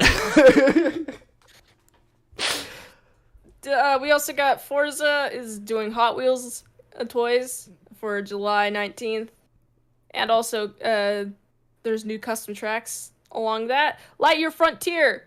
Peaceful, open-world farming experience. Up to four players will be on Xbox exclusively. You can land on an alien planet. You gotta gather material, That really farm does. for food, build a homestead, and explore the planet's mysteries. You finally got me like onto a thought about all of this stuff you've been reading me, because that's the second game that we've read a description of. Like the Bethesda game was also a space exploration game, right? And Yeah. and it's all because of that No Man's Sky. Like when that game came out, that's what I thought. Pretty much immediately. and I think it's partly that game was so hyped, and partly that it didn't immediately live up to its hype. Like a lot of people have said that game got fixed to a point of actually being like really good now, but I've never played it, but just the fact that it was a game where you could like literally drop down to a planet, explore it, and then leave, go into space, go to another planet, like all unbroken, is clearly something gamers have been fantasizing about for such a long time, that like getting it at all was already a big deal. And now that it's like that technology exists, it's on the onus to everybody else to be like, okay, well, how can we do that? Like, how can we do that and make it not shitty on launch? And, you know, with our engines and technology. And so, yeah, it doesn't surprise me to hear that that's where Bethesda's going next, but it also now means all these games have to compete with each other, and they all have to compete with No Man's Sky, so it's going to be this question of, like, you know, can any of these actually hold up? Can they live up to it? I'm very excited to see. We got a few more here. To the idea. We got Last Case of Benedict Fox. It's a Lovecraftian. It's a Lovecraft-inspired Metrovania. That's what it says. It's Xbox exclusive, spring of 2023. Then we got Narca Blade Point, a high fantasy battle royale from 24 Entertainment. Debut on Xbox Game Pass on June 23rd. Then you also got a cinematic trailer debuted for Airband Shadow Legacy. It's a stealth-based action game from Baby Robot that's due out next year. That's what it says. Okay. You, as a woman with shadow powers, you outwit and outfight an army of robots in a near-future dystopia. This actually sounds like a game I would play, and it's purely... You said the phrase, as a woman with shadow powers. And I went, wait, that's me. What are you talking about? Okay, I can play this video game. It sounds great. I'm curious as to what she looks like in her shadow form. Then you also got the people who did Planet of the Eyes is releasing a trailer. I've never heard of Planet of the Eyes. It says the forthcoming Echo Generation. It's from Studio Coco Cucumber. This sounds like something that would be worth knowing about. It sounds cool. It's an indie studio from Canada. Was that Coco like C-O-C-O-A? C-O-C-O Cucumber. Okay, so Coco Cucumber. Coco Cucumber. It's just a really But cool they released the trailer for Ravenlock, which is an action RPG about a girl who's transported to a fantasy world via a magical mirror. Okay. Looks like mirror on a bunch the wall. of Canadian hipsters. But their games have really good reviews, I guess. So awesome. That sounds fun. Annapurna Interactive. They're releasing Cocoon as exclusive for the Xbox in 2023. It's a weird puzzle game. A weird puzzle game. Is that how it actually describes itself? It says it appears to be a weird puzzle game, but frankly, it could be anything. If you Okay.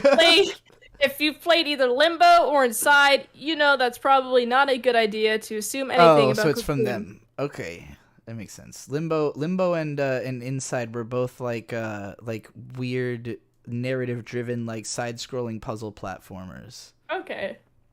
That makes sense. Limbo was like one of the first big indie hit games, like in like 2008 or 9, when the indie game wave really hit with like Super Meat Boy, Limbo, and fucking what was that? Braid, the one where you reverse time, 2D platformer where you can reverse time.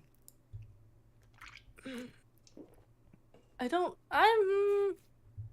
know. I can only think of Minecraft. when you said that, I could only think of the game where you shoot tears out, the Binding of Isaac. I think that's what it's called. Yeah, the Super Meat Boy guy made Binding of Isaac, so okay. That was his next big game. But Edmund McMillan, and Binding of Isaac was programmed by Florian Himsel, who used to be a regular guest on the Procrastinators podcast, and I think probably hates me because he's friends with Mumkey Jones. But, wow! But he programmed the Binding of Small Isaac. world. Very small. Then,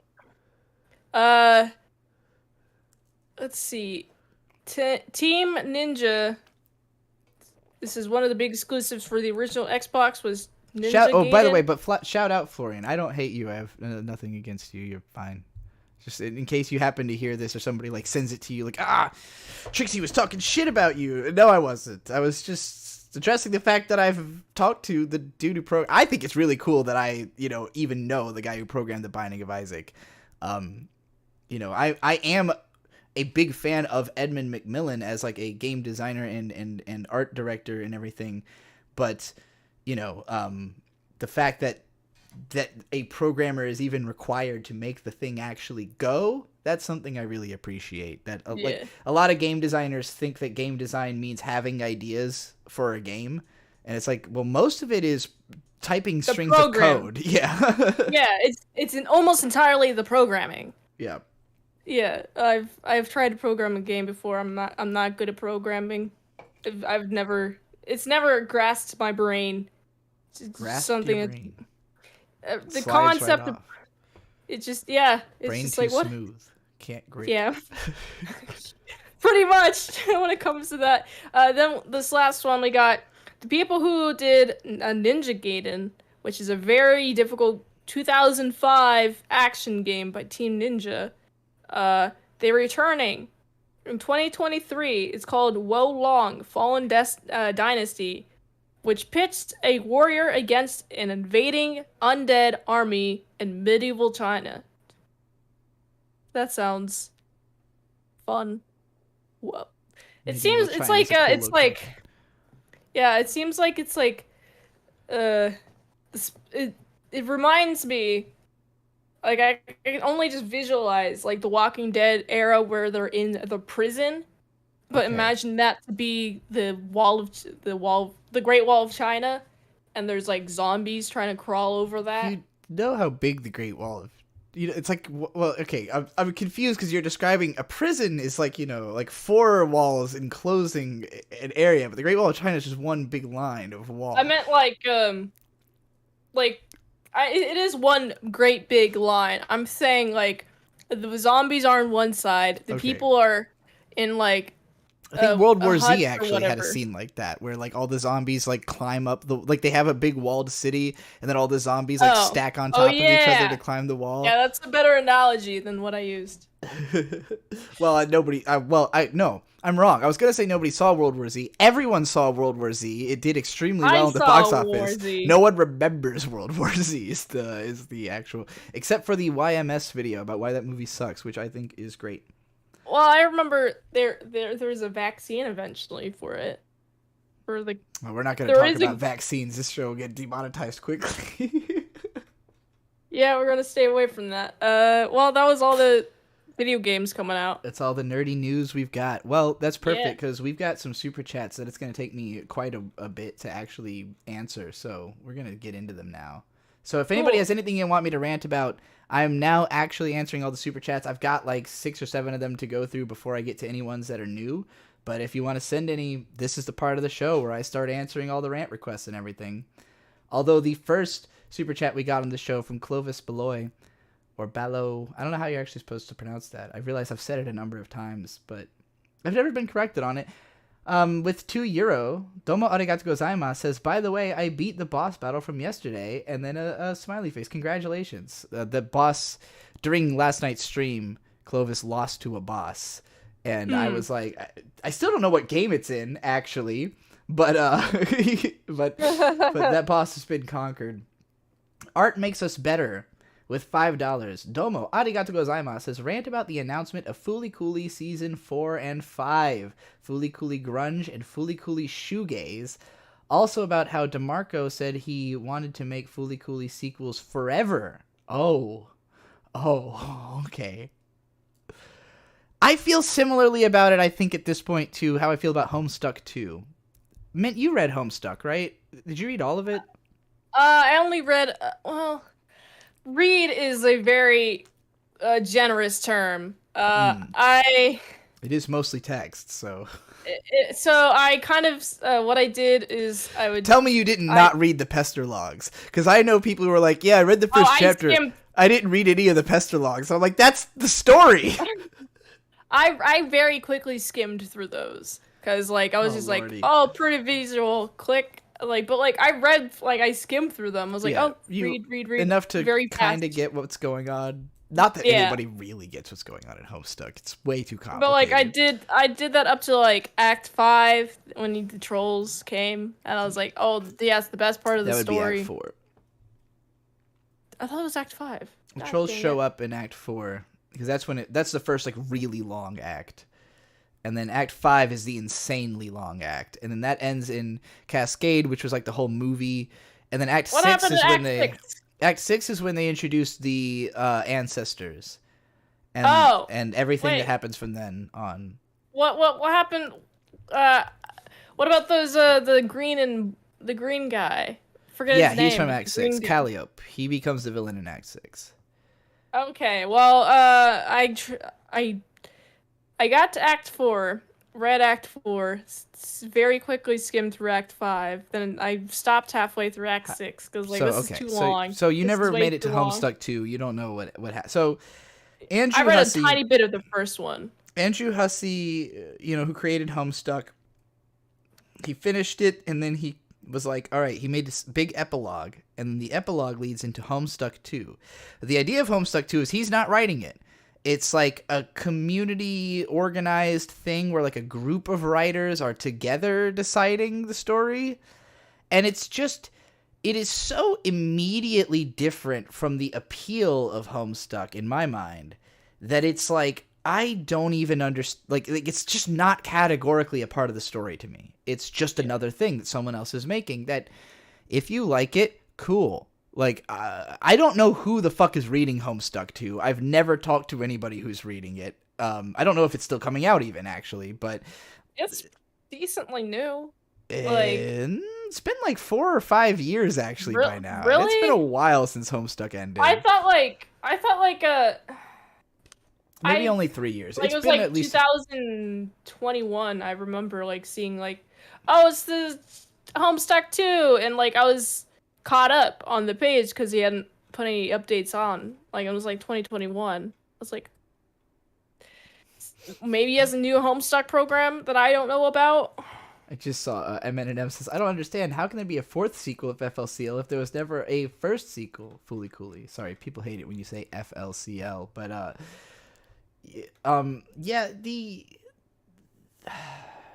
so Fooly Cooly, Mint, you've never heard of this, right? No. Fooly Cooly is an anime, a 6-episode OVA that came out in the year 2000. It was directed by a guy called Kazuya Tsurumaki, who is the protege of Hideaki Anno, the guy who created Neon Genesis Evangelion. Have you seen any of Evangelion? Did you guys ever watch? You did some animates on that, didn't you? Yeah, the first few episodes. Okay. We will end up watching the rest of that sometime. I actually think you would get something out of the later episodes of Eva, but it's the guy who directed Ava like trained the guy who directed Fooly Cooly, and it was his first big directing job. And it's this super experimental, super interesting series that's basically like a coming of age story, like a very traditional hero's journey, hyper condensed into 6 episodes of just like wacky madness. You would love Fooly Cooly, actually, Mint, because the visuals are insane. It's just like nonstop experimental animation, and like for the year 2000 in particular, they were inventing animation techniques that have not even really been done since. Like, there's a part where they basically create a motion manga where like the animation becomes a manga, but it's like the camera is moving across the page and the individual images are animated. So, and they said it was so hard to render. It took like weeks to render and like burning through computers type shit. They were like, after they'd done it in the first episode, they promised they would never do it again. And then they did it again in the last episode because they couldn't help themselves. But it's fucking awesome. Fooly Cooly is one of my favorite anime. It aired in the US on Adult Swim in 2003. And like, so Adult Swim as a anime platform, basically like Adult Swim hates anime. The people who run Adult Swim, they don't like anime. They love Cowboy Bebop and Fooly Cooly. That's it. Those are the 2 shows that they wanted to show people. And so they would hype the fuck out of Cowboy Bebop and Fooly Cooly every time they were showing it. And for good reason. They're both pretty much perfect. They're both shows that like I wouldn't change anything. I could watch it endlessly. They're perfect. I have a video about Fooly Cooly called Why Mamimi is My Favorite Character, which explains the whole plot in very short form, because a lot of people don't understand the show because it's so wacky. So anyway, it was a great show. It was a big deal for Adult Swim, and so they wanted to fund a sequel eventually. So Adult Swim teamed up with Production IG, who was a studio that had a hand in Fooly Cooly, but they're not teaming up with the original director, the original writers, stuff like that. It's basically people who grew up with Fooly Cooly, because it's like 15 years later that they were making... No, 18 years later that they were making the sequel. Yeah, so like Fooly Cooly came out in like 2000, and Fooly Cooly Progressive was the second one. Came out in, I think, 2018, because that was when I did my video about it. I hated it. I think if I rewatched it now, I'd be a lot kinder to it, because I wouldn't be looking at it as, oh my god, they're ruining Fooly Cooly, how could you do this? I'd just be looking at it like, okay, this is just a totally original show that has nothing to do with Fooly Cooly. Let's just enjoy it for what it is. But I didn't enjoy it, and I did not end up watching Alternative, which was the second sequel. I heard that was better. They each have like a very different art style, different people who worked on them, so I understand that they're quite different shows. When they called them Progressive and Alternative, even though those are both musical genre names, I didn't realize they were specifically just doing genres as the, like, 'cause now it's grunge and shoegaze. Like, progressive and alternative mean things other than the musical genres. Grunge and alternative don't. Well, I guess alternative, or no, grunge and shoegaze rather don't. They're just genre titles. So that's weird. They're both also 90s genres. I don't know. I don't know what they're going to try to do with this. We don't need grunge and shoegaze right now. We need Fooly Cooly hyperpop and Fooly Cooly fucking trap metal. Like, we don't need Fooly Cooly grunge and shoegaze. So, I don't know. I'm not excited about it. I will probably eventually watch all the Fooly Coolies because they are of cultural interest. But, yeah, I'm definitely not excited. The next super chat is from Your Online Lover with $4.99. Domo arigato gozaimasu, who says, can we get a rant about shonen anime, the good, the bad, and the ugly? Do you have a favorite shonen, Mint? Hunter x Hunter. I haven't really seen that many shonen. Answer. I mean, Hunter x Hunter is one of the best. You'd probably enjoy Yu Yu Hakusho a lot. I know that Riley's a fan, so we'll probably all have to watch that sometime. It's a very watchable anime. Similar, it's the same guy who made Hunter x Hunter, so it was like his thing from the 90s. And it's a really good character study. The main character, Yusuke, he's this is, by the way, the good, out of the good, the bad, and the ugly. Yu Yu Hakusho is my favorite shonen anime, probably. And the thing that, like, Hunter x Hunter is more interesting in that it has, like, crazy ideas in it. But Yu Yu Hakusho, the arc of Yusuke Urameshi is one of the most complete character arcs I've seen in a show, where like at the beginning he's a 14-year-old kid who his dad is dead and was like a yakuza or some kind of like punk. He was like an asshole. His dad's dead. His mom's an alcoholic who's just mourning his father all the time, and not really doing much else, not really paying attention to him. And at school, he's constantly getting into fights. He's treated like an asshole. The teachers all want him gone. Like, the teachers hate him. So basically, everybody's against this kid, and he's just fucking pissed off all the time. And, like, he's not really doing anything. Like, there's no reason he should be in this state. But because people are constantly on his ass, he ends up always, like, defending himself and being, like, you know, he always ends up in conflict and always ends up angry. So he's, you know, he's just, like, kind of upset. But he ends up saving a little kid from getting hit by a car and dying, and then entering the spirit world because they didn't expect him to die doing something altruistic. And then he eventually comes back to life and becomes a spirit detective, where his job is to like fight bad guys using superpowers for the spirit world. But like the main thing is that you watch him get trained. He like meets this mentor named Genkai, is like an old lady who basically like pushes him way past his comfort zone, because like Yusuke thinks he's a badass. He thinks he's like this. He thinks he's, but he all he really wants is for people to just like let him be. Like he just wants people to stop fucking with him and to stop constantly having to like, you know, worry about all this bullshit he's getting hit with. But Genkai basically pushes him like, no, actually, you have to deal with 7 times more bullshit, and you have to like it, or else you're never gonna make it, you know. And so like you watch Yusuke mature over the course of the series of like not wanting to fucking have to do anything to at the very end being like this badass Chad who's like, yeah, I'm gonna defend everyone, you know. And of course by then he's like the most powerful fucking being in all the world. So wow. You know, but it's a great like, you know, maturing story for the genre. That sounds very interesting. The next one, I'll tell you, Mint, because you haven't been reading the chat, I don't think. So Vash the Fox gave $20 for you, intending to request a movie review from you, actually, of Let the Right One In, the way that you would do on Patreon. So you will be reviewing that in the coming days. Riley already took note of it. But I'm going to let you know, I have seen Let the Right One In. It's a great movie. It's actually... It's kind of it's a disturbing film because it's about this the main character is a little kid. It takes place in Sweden. It's a Swedish movie. Is that an anime? No, it's a Swedish film, live action film.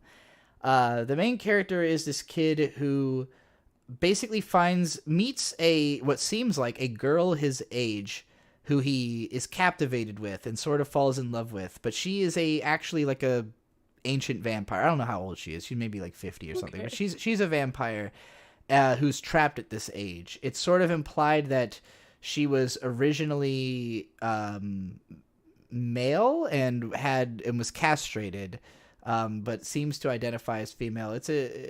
That was obviously part of the movie that fascinated me when I watched it at the time, because this was like 2009. It's a very slow, very like enveloping. It's kind of a horror movie, but where it's like the monster's on your side, if that makes sense. And you're kind of like, you're not meant to really feel like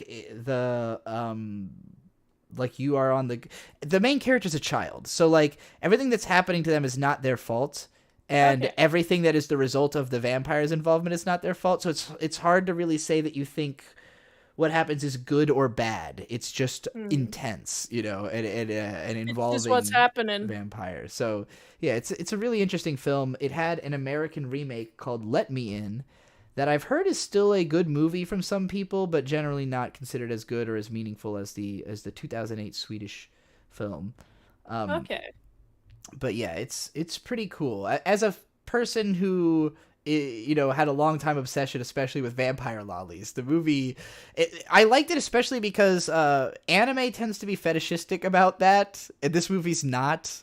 Like, the characters are children and they're not fetishized, even though there is like a sexual component to the movie. Like, in what they've experienced, you know, it handles it maturely and not creepily. It's not or rather, what's creepy about it is supposed to be creepy. You know, it is a creepy movie, but not because you're like, ew, this movie's pedophilic or whatever, you know?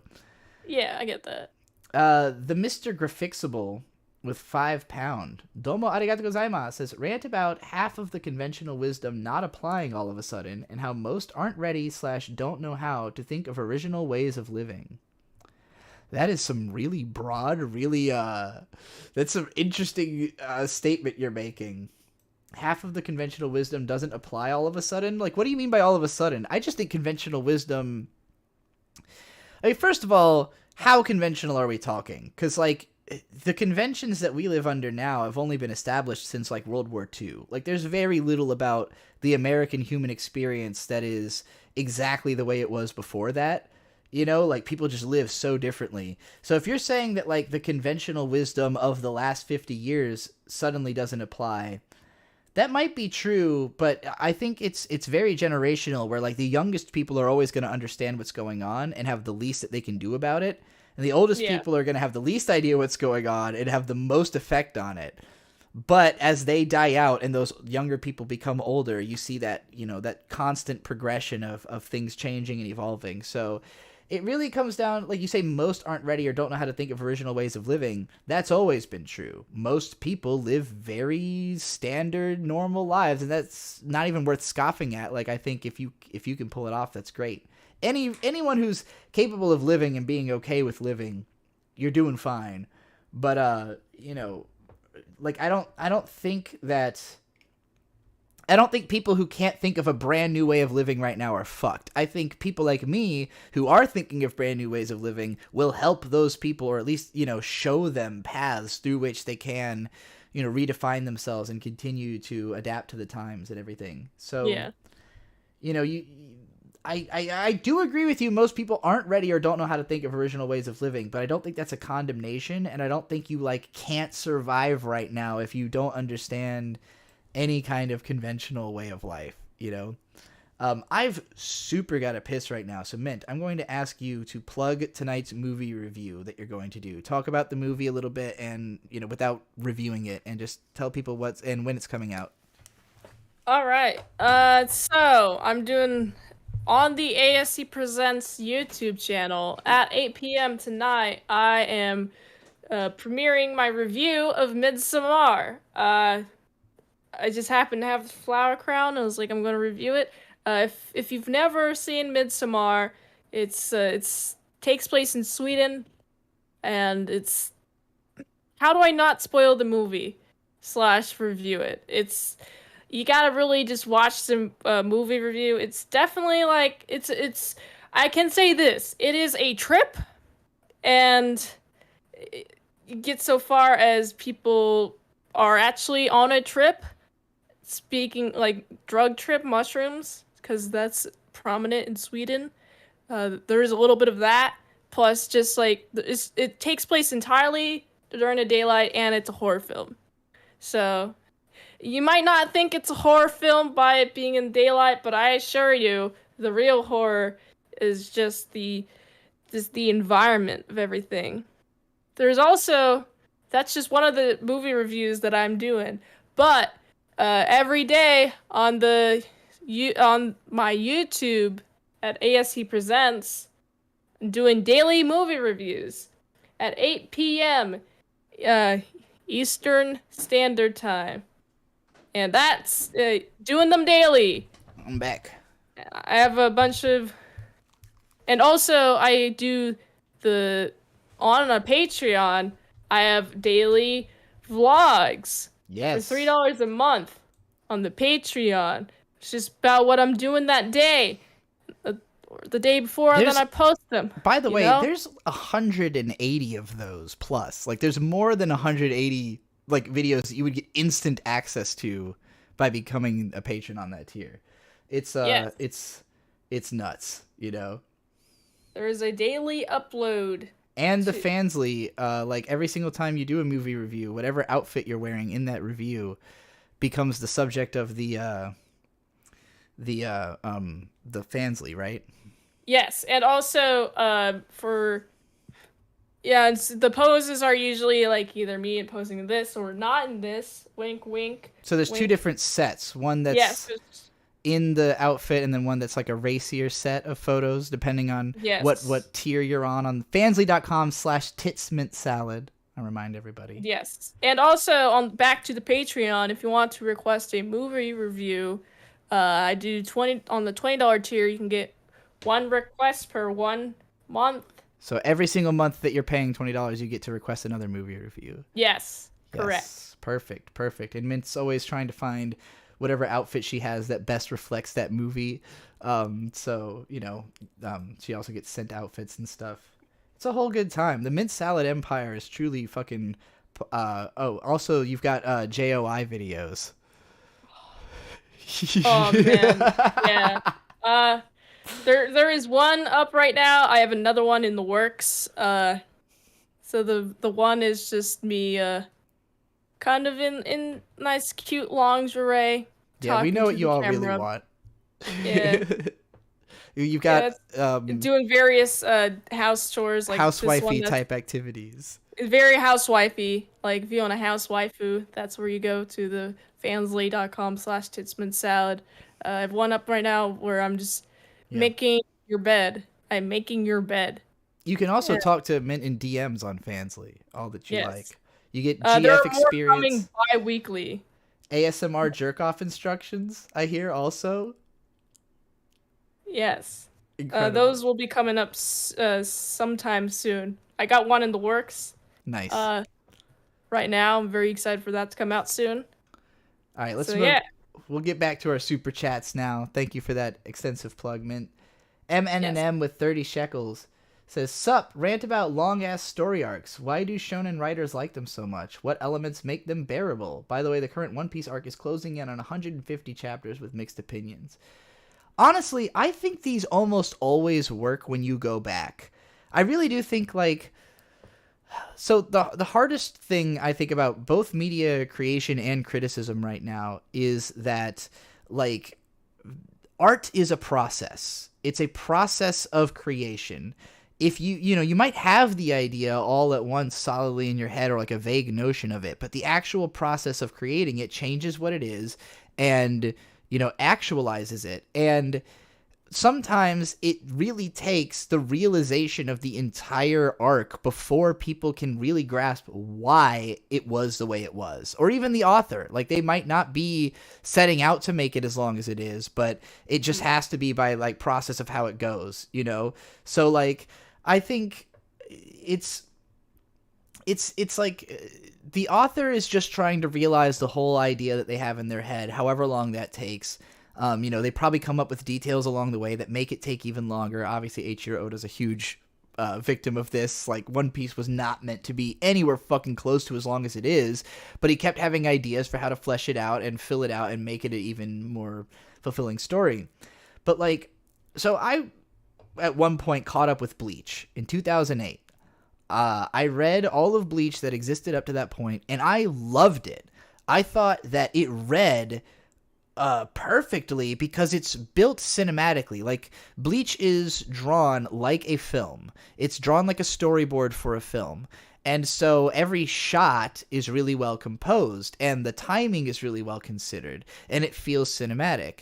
But there are Bleach chapters that are 20 pages that take place in 15 seconds, because it's just badass attacks back and forth for an entire 20 pages.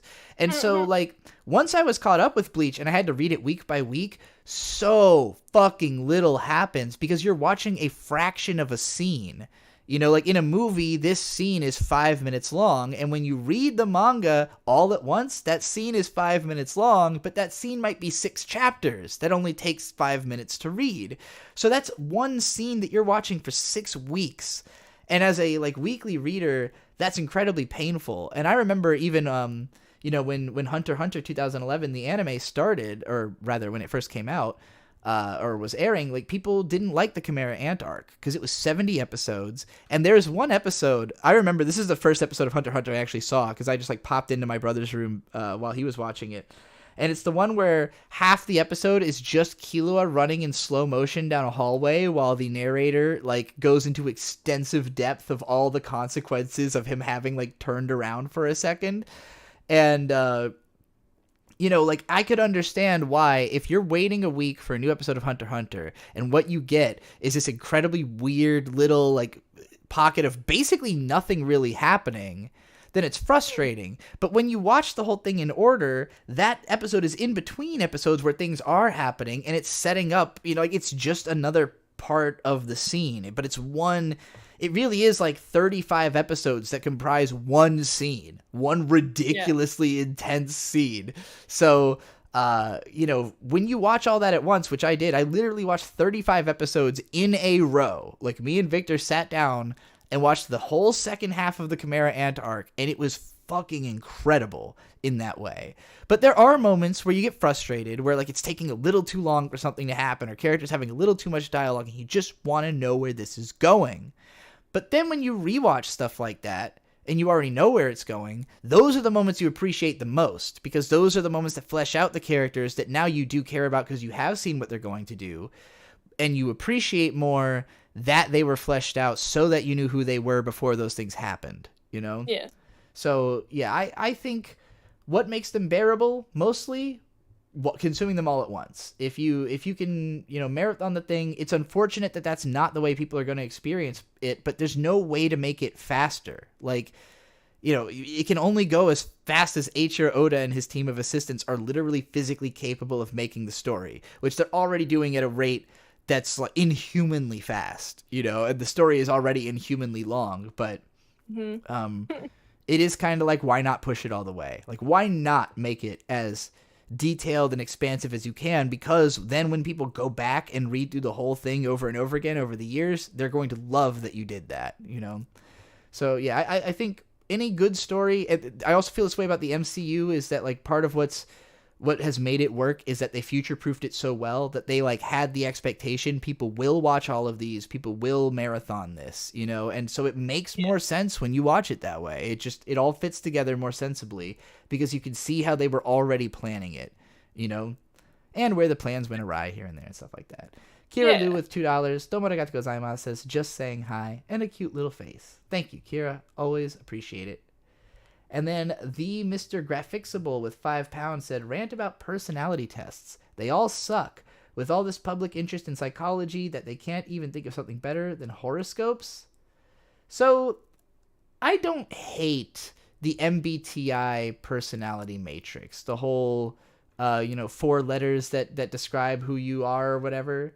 Like, I think that it's an interesting, like, foot in the door to thinking about the way you think. And obviously I did my own kind of expansion with the neurotyping stuff. So, I don't know specifically if you who was asking for this rant or people in the viewership know about it, but I had this big project about neurotyping where I try to typify the way that people think as opposed to personality, because personality is super nebulous. It's you act differently in different circumstances, but the way you actually think is, it's a lot more different between different people than people realize. Everyone has their own system of thought that they've constructed over their life and that makes sense to them. And, like, you can kind of get into other people's heads or understand their way of thinking a little bit, especially if they represent it well or if it's closer to yours. You know, I'm not saying they're all, like, wildly different, but, like, you can kind of broadly categorize people, but I think it has less to do, again, with, like, what performance they're giving or capable of giving, and more to do with, like, literally how they're thinking about shit. So I guess I would say I think the idea of personality is, like, personality is crafted. Personality is a performance. Personality is not a natural state of being, I think. Thinking or just feeling, like, the way you think and feel is much more innate, and and you'll understand somebody more when you understand the way they think than you will by trying to, like, I think a lot of people think, like, oh, this person is mean or this person is nice. And it's like, that's ridiculous. Like, to think that somebody has a personality like that, I think the way of thinking leads to the personality. Yeah. Like, it's directly connected. So you got to look at the root first, I guess I would put it as, like, personalities are... I think everybody has literally multiple personalities in the sense that you don't talk to your mom the same way you talk to your best friend. You know, Right. like you're going to perform. Maybe you do. Maybe those those specific examples are people you talk to very similarly. But like for a lot of us, we talk to different people differently. We put on different personas or personalities, you know, and a lot of people think of personality as like, oh no, that's holistic. That's everything about me. But I'm like, I don't really think you can like be holistic. Like you are different in different circumstances. If there's a circumstance if you quit a job, then you are not the person who did that job anymore. That person just disappears, you know? So that's like a personality you had that isn't there anymore. So yeah, like I think instead of personality, people should be focused on, you know, on something a little bit more broad. Like, you know, what does your way of thinking lend to? You know, some people think in a way that lends well to coding. There's tons of people who code have tons of different personalities, but they think whatever way they think happens to lend well to that one thing, you know? And that's the more important part than them having a personality or whatever. Mr. Mann says, so just studying epistemology, or is there more to that you had a spin on? I haven't been studying nothing. I was just answering a super chat just now. I'm just spitballing. I don't know what epistemology specifically is, so I'm gonna just dodge that one. Gary Always with $2. Domo arigato gozaimasu says, can't stay but love and support you guys, and a big purple heart. We love and support you too, Gary. Your pixel art is fantastic.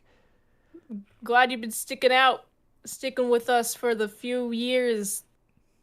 Well, me for the few years. I don't know how long for Trixie. Yeah. Ellen Horizon says Wano is definitely going to be stronger on they're talking about the One Piece arc. That's the current One Piece arc. Top tier underboob mint says Jingai Jigokumoto. Thank you. I got to get more shirts like these. According to Pagon FGC, the boat arc in Berserk is pretty solid if you read it all at once. The Years of Waiting, however. Yeah, and I figured as much, because it was like, it's not that many chapters. It was just released over 8 fucking years because of all the, all the time in between chapters. So, yeah, again, I get why it's painful, but it's art of process. It's just like, you know, when I understand why so many people want there to just be a complete product they can just consume and have an opinion about and move on.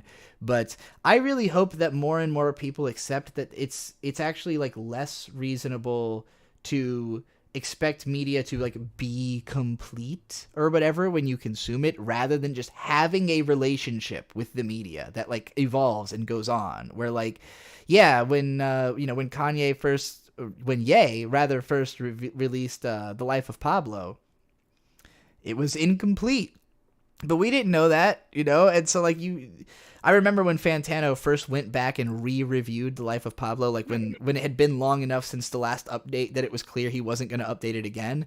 And I was like, this is the way it should be. Like, not even just for stuff that gets re-released, you should be re-reviewing stuff every few years, because you're probably going to feel differently about it. You know, like your life has changed, the world has changed. You know, does this album still hold up? Does it only matter enough to talk about in the moment it releases? Usually, yes. Obviously, the reason he redid the Life of Pablo review is that people were still asking about it. So, you know, SEO is always going to be part of the control here. But, like, if it was up to me, you know, this is part of why, like, I do analysis videos as opposed to reviews, because a review is very final. It's like, people will look back to it and like, you know, see it as, oh, this is your opinion on this thing. And I want it to be more like, well, this is an opinion I have about this thing. You know, this is a thought I had about this thing, but I've got 10,000 other thoughts, and you're going to hear about them over the years as long as they keep coming up, or, you know, they're concrete enough to make a video about. I'm sure I have like probably like thousands of random little tiny interesting tidbit thoughts about anime that I have no way of getting out, because they're just like that random. I wouldn't even know to think of them unless I was like in a position where something brought them to mind that people would be interested in. But there has to be a cohesion for it to be a product, you know, that people are going to care about. I don't know how to insert every random piece of knowledge I have into the head of every random person who would be interested in it, which is unfortunate, but it really is like, I guess I'm emphasizing that because I want everyone to understand. And one of the biggest things I've had to come to grips with in growing older is realizing that no one will ever understand you completely because you're constantly having thoughts. And so unless you're like saying everything you're thinking and doing all the time to the extent that there's nothing going on in your head, besides what's coming out of your mouth, then like no one knows everything you're thinking. So even if they understand your pattern of thinking or can predict your thinking sometimes, like it's never going to be one-to-one. And so you have to treat it like, okay, it's never going to be one-to-one. Let's pretend it's always going to be barely at all. Like, let's just pretend it's always going to be you have no idea what I'm thinking. Yeah. So I really have to explain myself.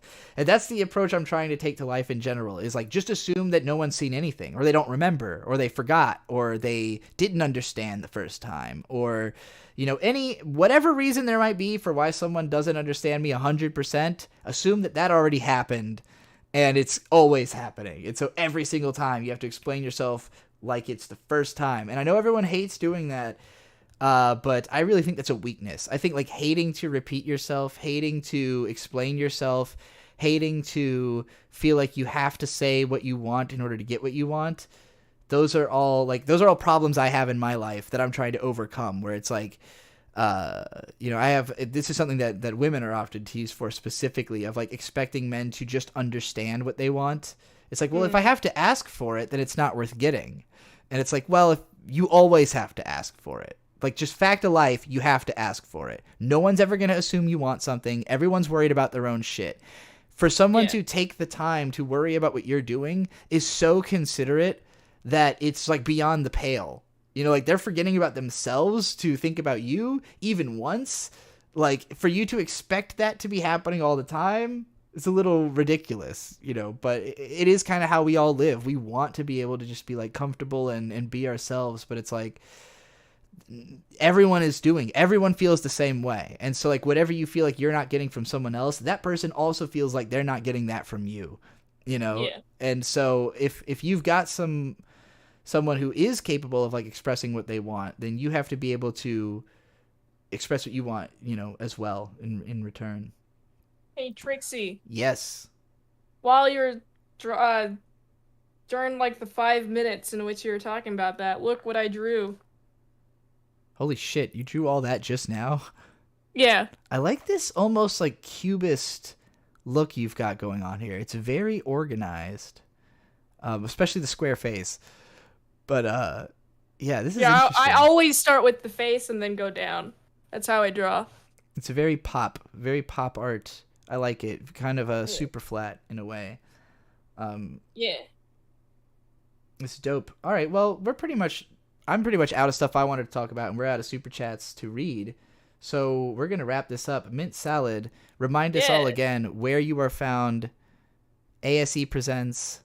Yes, ASC Presents, youtube.com/ASC Presents for some daily movie reviews, patreon.com/ASC Presents for some daily vlogs and request movie reviews there too, and fansly.com/ItsMintSalads for some pics of me modeling in outfits and not in outfits. The chat is loving your drawing. So also let's remind you that at ItsMintSalad on Twitter, that was just a little sketch. That was like a quick little 5-minute thing. If you want to see what Mint can actually do, go to her Twitter, and she's got tons and tons of great art. Twitter and Instagram at ItsMintSalad. And I also Jingai all caps Fansly. Yes, fansly.com/titsmintsalad if you want to see some revealing, some really. I mean, your photos are raunchy. I'm gonna tell you. Yeah, they're non-nude, but they are spicy. Very spicy. Spicy, that's the word. Spicy, Spicy mints. Anything else you need to promote? We've got the new Void Gazers podcast we do on your channel. We've got the Jittery Zeitgeist. Well, you're not on that. That's my hip hop review show that's on your channel with the other co-hosts. So yeah, Mint, thank you so much for being on the show with me. You've been wonderful today.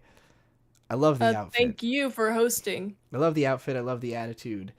I hope everybody checks you out. It seems like the chat was really loving you this show, so I'm really happy about that. Thanks for coming out, everybody. The Moé and the Guro will probably come out every Monday. I will probably do it a little bit later next time to get us closer to Vito's show, because I really want to carry the audience from this right into that. But I got other shit to do tonight. I'm probably going to watch Infinity War between now and Vito's show. I think I have time. So, yeah, you've seen Infinity War. Yes, and I reviewed it too on the ASC Presents channel. Well, you reviewed every Marvel Cinematic Universe film. That's part of why I'm doing this. Like, you reviewed all of the MCU, and I saw that didn't take as long as I thought it would, and that made me want to watch it. Although I'm also trying to throw in all the TV shows and shit. So, like, you know, I'm gonna be watching Loki and all that good stuff. Yeah, eventually when I covered the TV shows, yeah, there's like 6 episodes per TV show. The WandaVision took, I did the WandaVision TV show.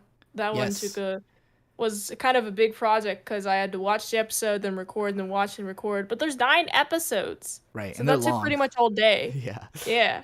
That was a ballsy move to try to do that all in one day, and you did it, and you had a different outfit for every single fucking one. That's wild. Yeah. Definitely check out MintSalad's WandaVision review. I love all the outfits. The reviews are worth watching just to see all the outfits that you wear and stuff. So, you know, all right. Oh yeah, 8 o'clock. 8 o'clock tonight is when your review comes out. Your actual I have this review of Midsommar, because you're wearing the flower crown. It actually premieres. I keep forgetting that your videos all premiere. So they premiere at 8 o'clock p.m. EST every single night. So yeah, I'll be in the premiere chat. If you want to talk to me again, come meet me in the premiere chat for and I will be there the Midsommar video. And then after that, join us again on Vito's Monday Night Grift on the channel just called VITO, Vito. In fact, if you need something to do between now and 8 o'clock when that Mint Salad video comes out, I would highly recommend going to Vito's channel and just watching other episodes, the previous episode of the Monday Night Grift that we were both on. Yes. Because we talked about, we got started talking about Ezra Miller. And I think that's mostly what we're going to be talking about tonight, is Ezra Miller and how absolutely fucking insane they are. So that's going to be a good time. Boy. All right. And also my movie reviews too. Watch them as well. They're in the playlist. All right, everybody. Thanks for listening. Thanks for watching. Goodbye.